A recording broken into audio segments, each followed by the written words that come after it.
बहुत पसंद था। वह जगह अनगिनत अजूबों से भरी थी, जहां धूल भरी अटारी, चरमराती हुई एक बड़ी घड़ी और बगीचे में अजीब से दिखने वाले पुराने पेड़ थे। लेकिन एक ऐसी जगह थी जहां जाने की लियो ने कभी हिम्मत नहीं की थी। ऊपर वाले गलियारे के आखिर में एक छोटा अंधेरा कमरा। उसकी दादी उसे यादों का कमरा कहती थीं और हमेशा उसका दरवाजा बंद रखती थीं। एक बरसाती दोपहर जब उसकी दादी सो रही थीं, लियो ने देखा कि उस कमरे का दरवाजा थोड़ा खुला हुआ था। अंधेरे की एक पतली लकीर उसे अपनी ओर बुला रही थी। उसका दिल जोर जोर से धड़क रहा था, लेकिन उसकी जिज्ञासा उसके डर से ज्यादा थी।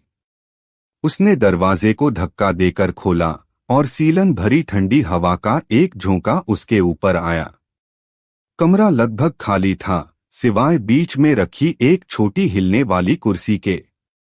जैसे ही लियो ने अंदर कदम रखा, दरवाजा चरमराकर उसके पीछे बंद हो गया और कमरा लगभग अंधेरे में डूब गया।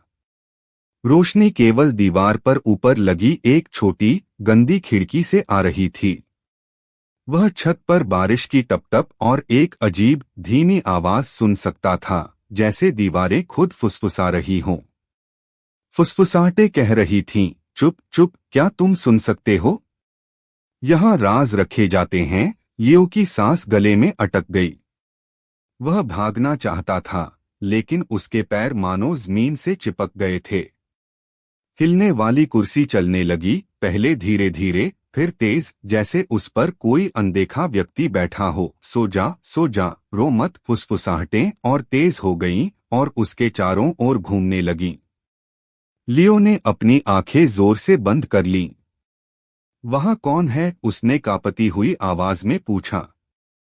फुसफुसाना बंद हो गया। हिलने वाली कुर्सी भी रुक गई। खामोशी छा गई। लियो ने धीरे धीरे अपनी आंखें खोलीं।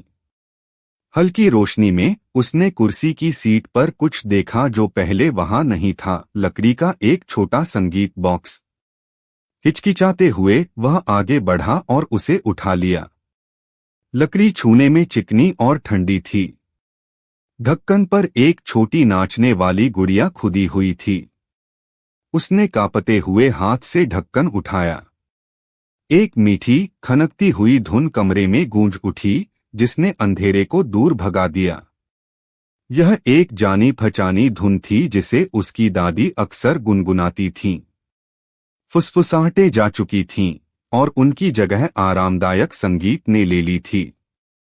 तभी दरवाजा खुला और उसकी दादी वहां खड़ी थीं, उनके चेहरे